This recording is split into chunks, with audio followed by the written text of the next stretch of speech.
Hello, everyone, and welcome to this live stream. Thank you all so much for coming. If you are here, for those of you who don't know me, my name is Claire Fraise, and I am an award-winning author who makes videos on this channel, sharing actionable writing tips that helps me improve as a writer. I am the author of the They Stay series, which is a paranormal mystery thriller series about a girl whose younger brother goes missing, and the secret to solving his disappearance is the clue is held by some ghosts in the local cemetery. So I like to jump on live. I've been doing these lives once a week where I just hang out on YouTube and see if any of you have any questions about writing and just offer myself up as a resource. If any of you have any questions about your plots, about your characters, about anything that you're working on, I would be super happy to talk with you about them. If you have any questions about publishing, I can also answer questions about that, and just generally I'm here and would like to talk about writing if you are interested or have anything that you want to talk about. So if you do not have questions for me, I will be working on a writing project that I'm still in the outlining phase for this one. I started writing it. I wrote like the first 10,000 words just to figure out who the characters were and like familiarize myself with the world. But then it got into more of the heavy plot stuff and it got a little overwhelmed. And this book is very puzzly and very convoluted, and it's a kind of a puzzle mystery. And so I took it back to the drawing board, and now I'm trying to figure out how to fit the plot together like a jigsaw puzzle, which is very fun, but also takes a lot of planning and thought. So I'm working on fleshing that out. But if anyone's here and has any questions about anything, ask away. And yeah, oh, we got some people who have come. Thank you so much for coming. Hello. Are you working on anything? Do you have any writing project that you're doing? If you have any questions about writing, feel free to type them in the chat, and I'd love to talk about them with you. Ivory Roses asked, are we doing sprints today? No, so these are not live writing sprints.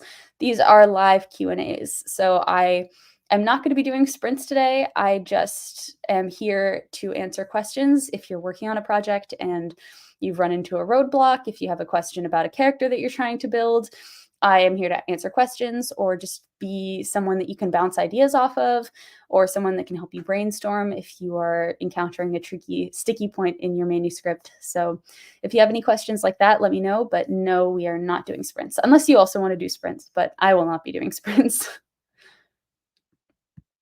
We got a question. How can I advertise my book, and how long should I do it before release date? So how to market a book is a very layered and complicated question. I personally recommend, or at least, I don't know. So when I can only speak to my personal experience. I have been releasing subsequent books in my series now for the past couple of years, and marketing those books are very different than marketing the first book in a series and like the series starter. I've only ever really launched one. I mean, I wrote and published a book in high school, but I have really, like, since then marketed and published a series starter one time, and that was They Stay.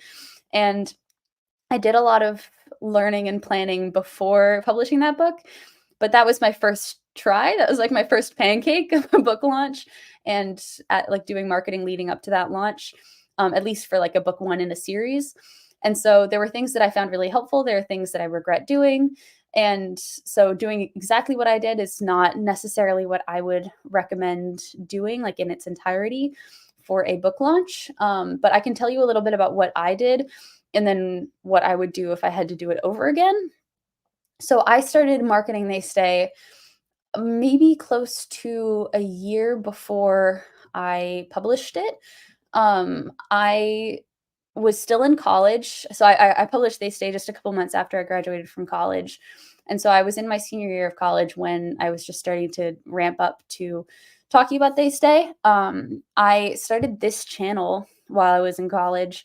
And I never planned for this to be like a marketing launch point for They Stay. Like this, audience and community that I'm building here is not like necessarily my target readership, because I'm not talking about ghosts and paranormal stuff on this channel. I'm talking about writing tips. But I still wanted to start putting myself out there and building a little bit of a place for myself online and on social media. So I started this channel and just started to get used to like filming myself and talking on camera. I started my author Instagram account, which I posted to, but probably didn't post enough. And I started to try to meet other authors and people on Instagram, but it's hard to build an Instagram when you're just like a brand new author.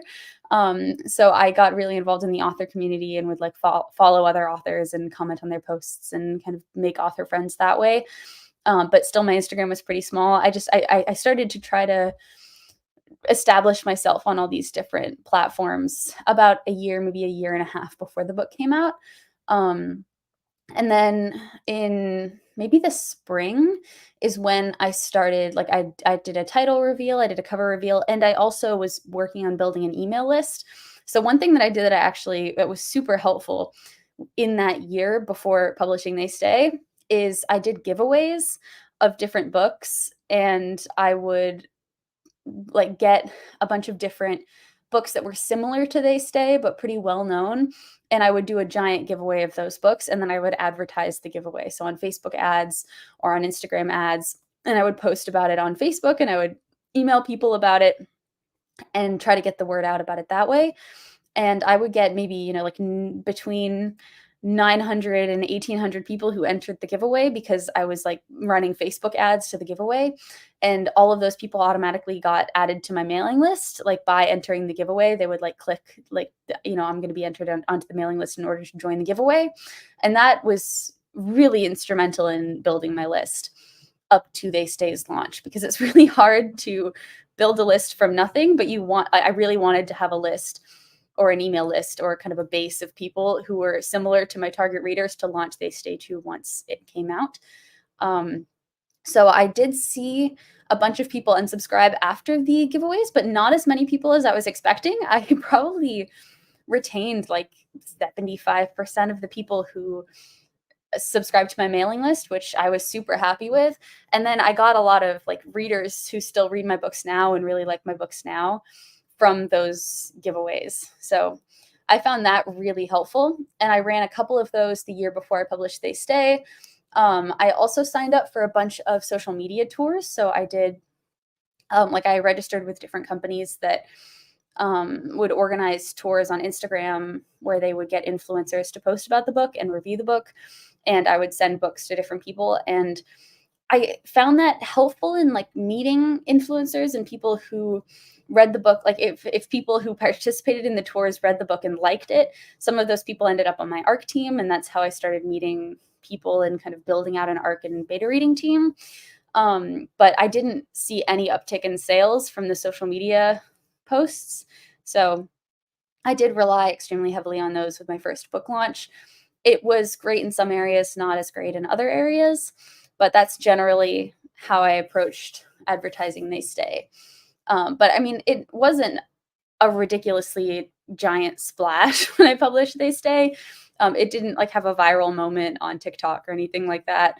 But it was a splash. Like I could, it did have some impact, and it wasn't absolute crickets when I released it. So I was really, really happy about that. And now after I've published 3 more books in the series after They Stay, and I'm going to be wrapping it up with the final book, I am in I'm in a very different place than I was at the beginning of publishing the books, with like a much bigger reader base and a bigger email list. So I've found that most of my growth came from just putting myself out there and publishing books, and it just came organically over time. So that's how I approached marketing my book. My general marketing tips are to prioritize your email list. That is your most important marketing tool. This book, Newsletter Ninja by Tammy Labrecki, is absolutely fantastic and taught me everything I know about newsletter marketing and email marketing. I read that about, a year before They Stay came out and found it super, super helpful. So I highly recommend that. And I use MailerLite as the hosting service. I used MailChimp, but MailerLite is cheaper and easier for me to use. So that's what I do for my mailing list. Don't put as much pressure on social media. A lot of times social media doesn't sell books, but email lists sell books. And the most important or like the most helpful thing that I've found that really does sell copies of my book is running ads. So I've really been diving into learning about how to run Facebook ads to my series because that's been super helpful. So that was a really long and rambly answer, but I hope that that was semi-helpful. I have made videos on this channel about what I did to market, at least Imperfect, the book that I published in high school. So if you're interested, you could check those out. But yeah, I would definitely recommend starting as soon as you can, at least starting to learn on the earlier end. But yeah, I think that the earlier you start, the better, and then the less stressed you are. Oh, and another thing that I did is once I had opened ARC signups, like the advanced review copy signups from the people on my mailing list, like after I'd been running the giveaways, I had people on my mailing list and I opened signups and I asked people if they would be interested in like getting a free copy of They Stay in exchange for a review. And I got tons of responses to that. And so once I built out my ARC team and I sent out all those copies, I think in July maybe, or it was a couple of months, I think, before the book came out that I sent them out, maybe 2 months before the book came out. And so that was super helpful because I had reviews of They Stay popping up on release day and people had read it and people were talking about it. And so I also highly recommend sending out ARCs. And I like to do paperback ARCs. They are more expensive to do for, if they're more expensive to do, but I like them. And I think that my ARC team likes them. A lot of people do electronic ARCs, and a lot of members of my ARC team are perfectly fine with electronic ARCs. But I just like doing the paperbacks because they have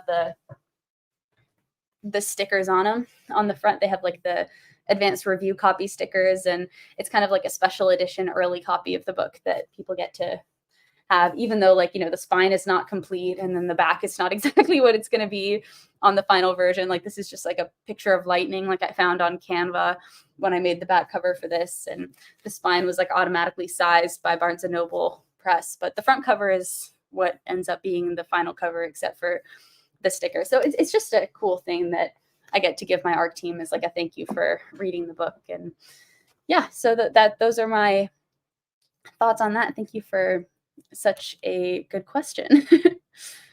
Yeah, if anyone else is here and has any questions about writing or publishing, let me know. I will be diving into my outline.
Mhm.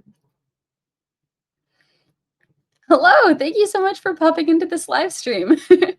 I know it's been a very long time. I am doing live streams now, like live Q&As instead of doing sprints. I'm just doing Q&As where I work on my projects kind of in the background, but open myself up as a resource if anybody has any questions about writing or projects that they're working on or anything like that. So if you are working on any writing projects and have any questions about anything or want somebody to bounce ideas off of, let me know. I will be hanging out here for the foreseeable future. So yeah, thank you so much for popping in.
Oh, we do have a question.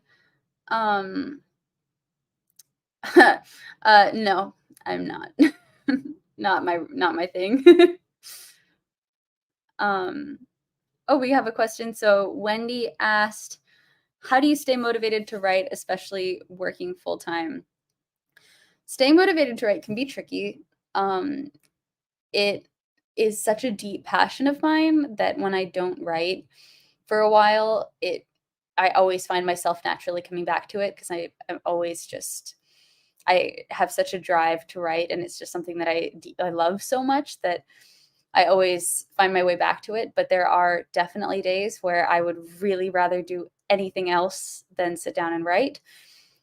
A lot of the times I force myself to do it. Like if I'm working on a project and I'm drafting and I have a goal and I have an outline and I know what I'm supposed to do and I know exactly where like what I'm supposed to be writing that day, but I just don't feel like doing it, I force myself into the chair and I force myself to write anyway because I find that that is the most helpful way for me to push through like the days where I'm like, ugh, I really don't feel like it. And then it keeps me moving forward. And I always find that after I have written, I feel really good and accomplished and happy with myself.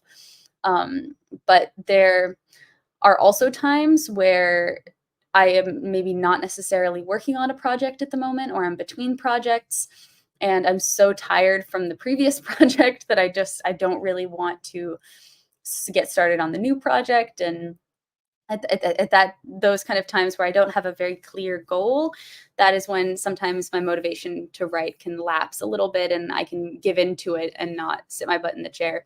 Because I can't sit my butt in the chair when I'm not like actively working on something and I don't have a plan or an outline. So I think that what really helps me is doing a little bit of something every day, even if it's not writing, even if it's fleshing out a new idea or outlining a potential nugget of something that I came up with, or writing 500 words, or outlining a particular scene, or working on a plot grid, or just something to keep me moving closer to my goal. And having very clear goals keeps me motivated. If I'm like, I want to finish this book by this time, or I want to write this project by this time, that is very helpful because I am able to stay laser focused on that. It's like I'm going through a tunnel, but I can see the other side of it. So I always know what I'm working towards instead of just going through a tunnel in the dark and not really knowing where I'm going. So that's probably the main thing that keeps me motivated, and just my love of telling stories. But I find it really hard to want to write when I'm tired. Like if I've had a really long day and I have been working on something else, and or I've just had a lot of other responsibilities that have taken me away from writing for the day and I'm only getting to it in the afternoon or evening. If I'm tired, it's really hard for me to get the motivation to sit and write, but I have not found any secret to getting around it. I just do a little bit of something, even if it doesn't have to be perfect. It doesn't have to be a lot, but as long as it's a little bit of something, that helps me feel like I'm going in the right direction. And if I'm doing if I'm trying to balance two things at the same time, like I currently write full time, but if I were like in the past, like when I had internships in college and I was also writing, or when I was in school full time and also writing, I would try to pay attention to my routine. And like if I was always exhausted and could not write at the end of the day, I would, and that was a trend, I would always try to find like, okay, I have half an hour between these two classes. I'm just going to write between these two classes. And even though it was just half an hour, I got something done when I had a clear head and I was motivated. Or I loved always studying in the like lower level of the library at my school. And so when I was really struggling to write, I would always go to the library and I'd get a latte and I'd sit down there and I'd be like, I'm just going to write for an hour, even though it was at night. Just being in that space helped me. So just finding little environmental tricks that can help you can also potentially help you stay motivated. But it's such an individual thing. um, we got a question. Christopher asked, do you use a developmental editor on your books? I have in the past. I used a developmental editor on They Stay and They Whisper in my series. I did not use one on They Return or They Hunt.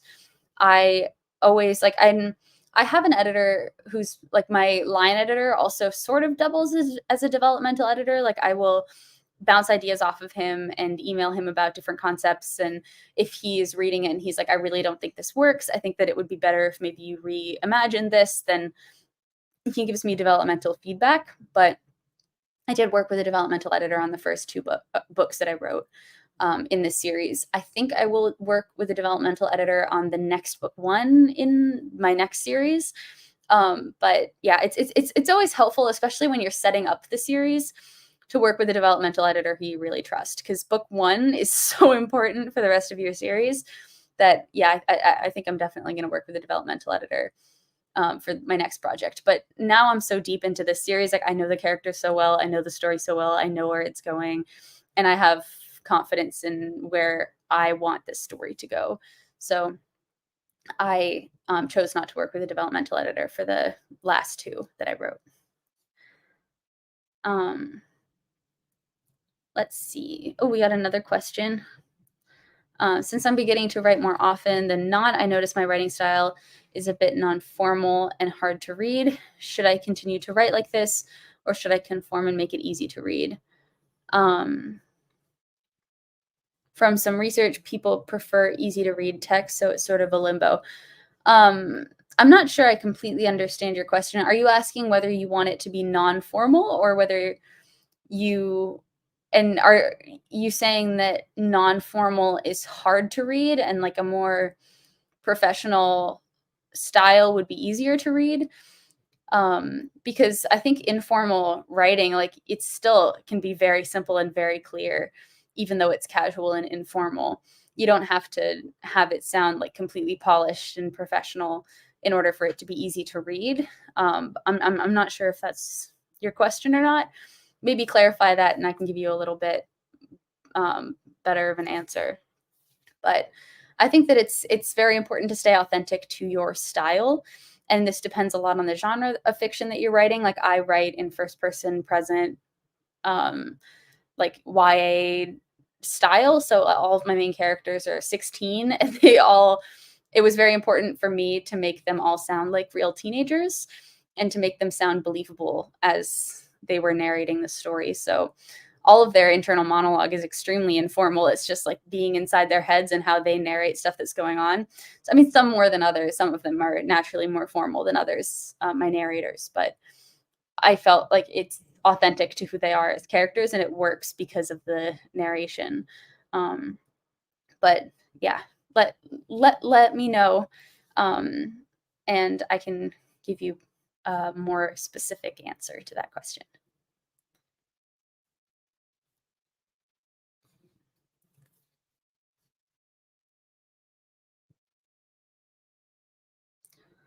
Okay, well, thank you so much for popping in. I hope you have a great class.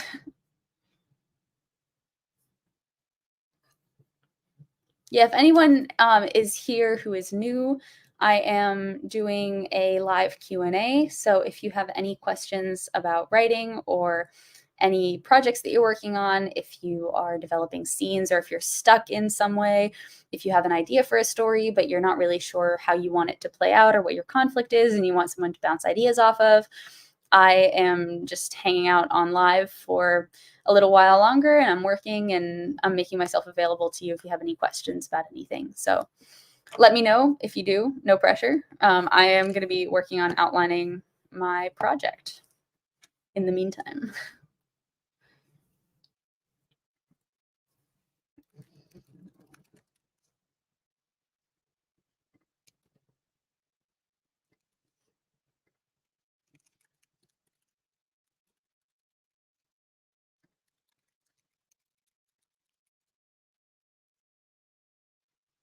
Ooh, we got a question.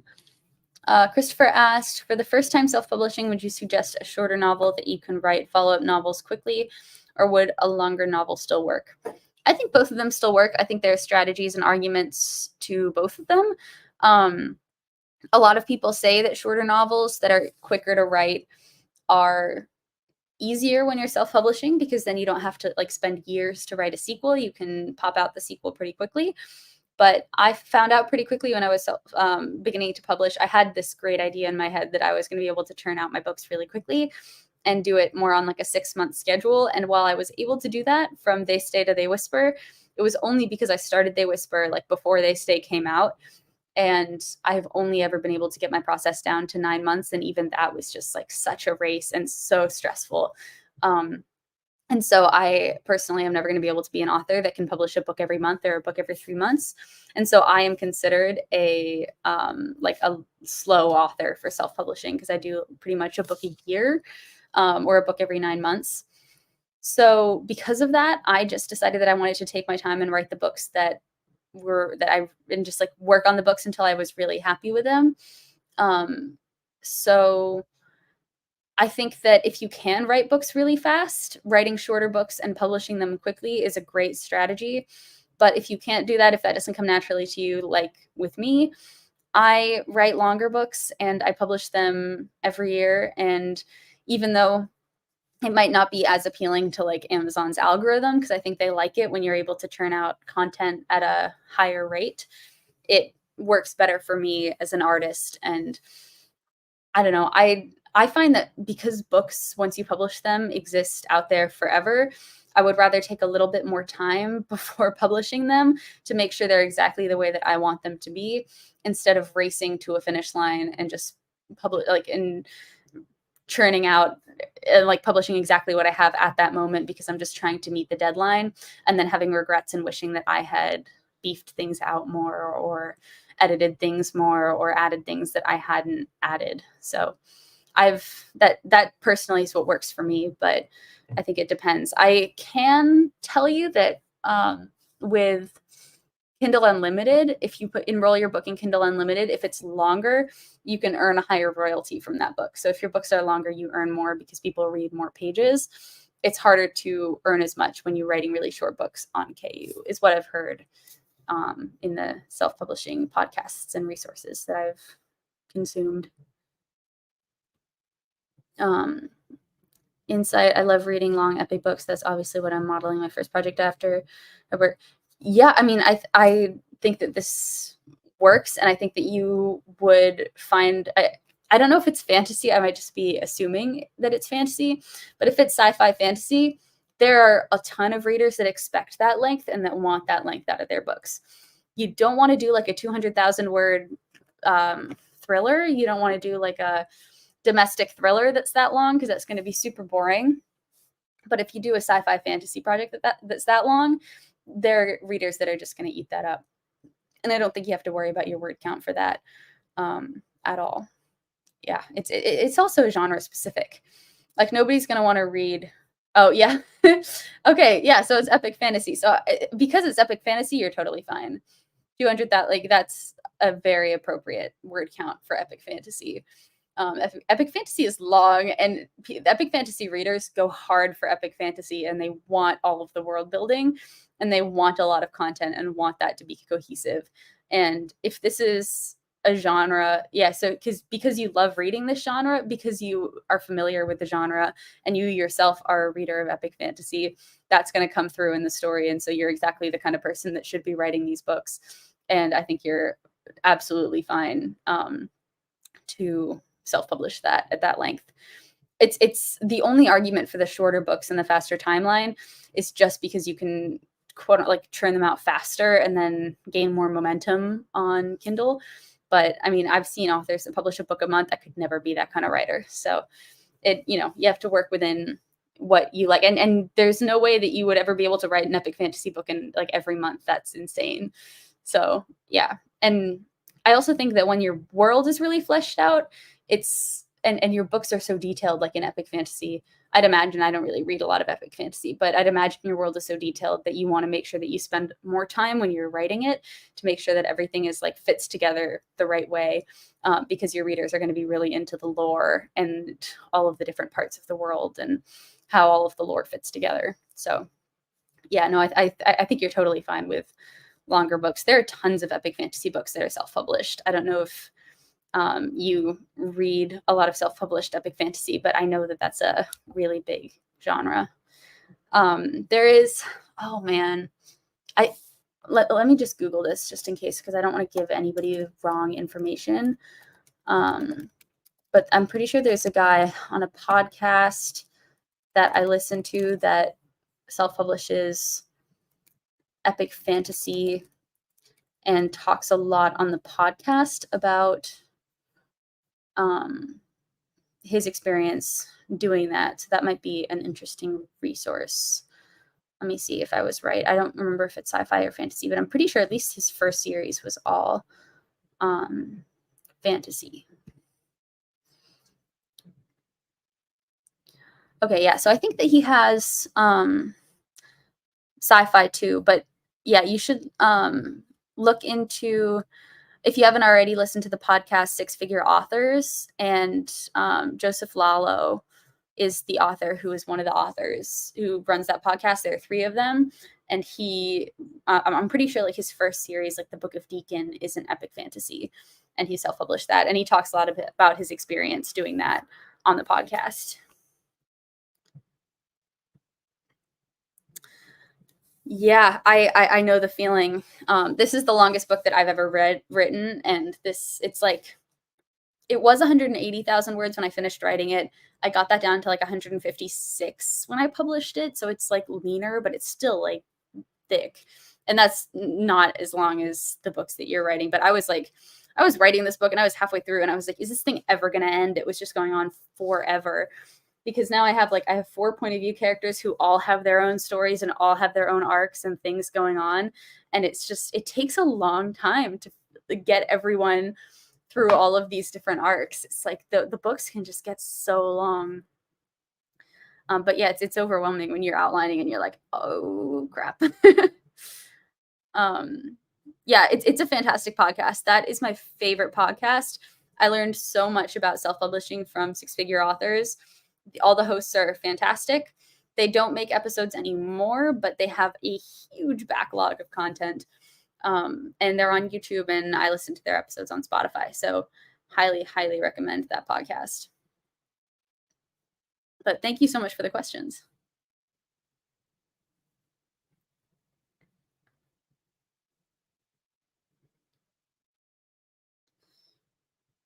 Oh, thank you so much. Oh, that makes me so happy. I'm so glad that you're enjoying them. I am also excited for number 5. I haven't really, I've started working on it. I've outlined it. I have ideas, but I'm still, because it's the last book in the series, I don't want to rush it. And I want to make sure that I give it enough time to really like form in my head before diving in and writing it. So I'm going to start working on it in probably a month or so, but I'm very excited. And that makes me so happy that you've enjoyed them, and that you read all 4 of them, and that you're excited for book 5. Thank you so much for reading them. And yeah, it makes me so happy. Thank you. It's like the best comment to get.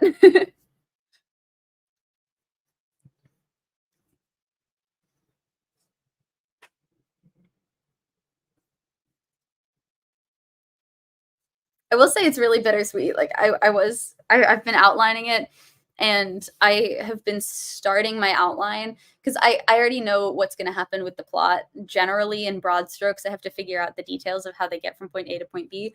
But I always start all of my outlines for each book in the series with the character arcs.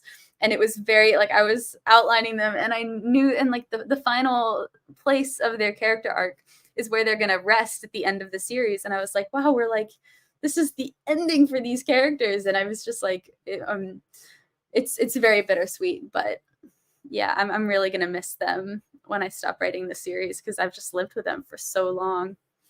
So it is really exciting, and it's also sad, but also awesome, but also sad.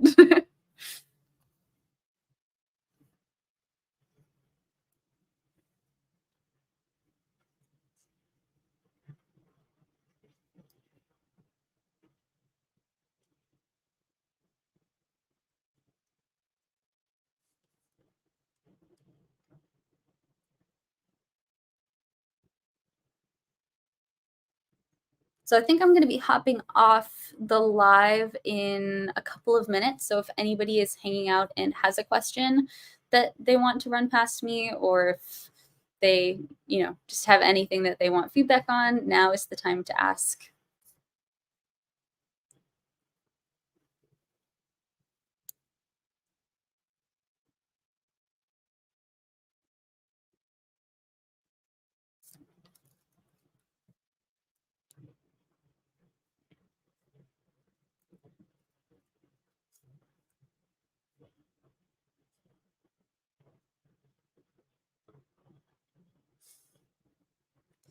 Okay, that also makes me so happy that the Facebook ads are working.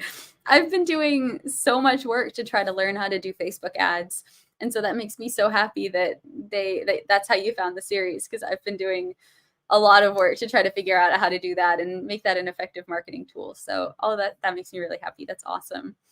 But yes, it will definitely open doors. Even though this store is closing, it's going to open doors to a lot of new exciting projects. And working on this new one now, I'm starting to draft and outline a standalone. Right now it's a standalone. I don't know if I'm going to turn it into a series, but it's interesting to write different characters and write in a different world, because I'm so used to writing in the They Stay world about those characters, and it feels so strange to start a writing project not knowing who the characters are, because now the past couple of times I've started a writing project, it's like, oh, hey, old friends, like I know exactly who you are. I can hear your voice. I understand like who you are on such a deep level. Like it's so easy for me to write Jonah or write Miles.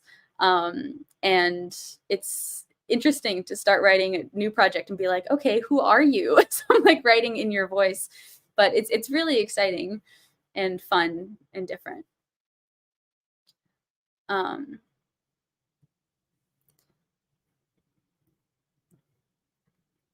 oh, thank you so much. I'm really happy that that it's helping you and that it's keeping you in the writing mindset. And thank you so much for popping in to this stream. I actually am going to continue doing this for I scheduled like a couple weeks in advance, but I will be here next week and I will continue doing them. I mean, I don't know. I'm not going to schedule them for the entire year because stuff happens, and when I'm on deadlines and working on projects, things happen. But I'm gonna do it at least until the end of February, and then reassess, because I'm going away in March. But then we'll figure it out. But I want to make this a thing. Like I want to continue showing up because I really enjoy doing this, and it's just really fun to get to chat about writing in a way that's like we can chat back and forth instead of me just recording videos and posting them. But I'm really, really glad that you like the content and that it's helpful to you. Oh, that's so awesome. That's really, really cool. I've always been really like I found it really hard to write short stories and short things.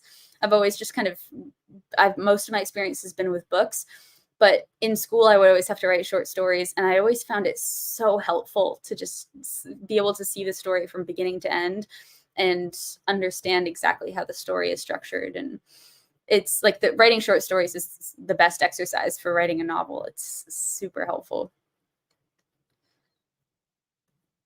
Yeah. Yeah, I know. It's like they're my best imaginary friends. I have like a little frame on my desk with I have like little character art stickers of each of them, and I have them all in the frame, and they just like sit there on my desk with me while I write, and it just like I don't know. It just they really feel like my friends too, and I really enjoy being in their company, and I also feel kind of like a proud parent at this point in the series. Like now that I'm charting their character arcs until they're like all the way until their final, like this is the most developed version of themselves compared to where they started at the beginning of They Stay. I'm like, wow, look at how far you've come. You're doing so good. It's a fun process. Um, Oh, I'm so happy. Yes, I'm very, very glad that this has been helpful. I totally know the feeling. And yeah, I hope that your project is going good, and I wish you all the best to have a fantastic week of writing this week. That's really exciting, and I'm really glad that this has helped. And on that note, I think I'm going to have to end this stream. But thank you all so much for coming to this stream. I am so grateful that you were able to stop in and say hello this evening. If you enjoyed it, like and subscribe. And I will be back next week with another one of these live streams, doing the same thing, answering questions and talking about writing. So thank you all so, so much for coming. I hope you have a fantastic week. And as always, happy writing.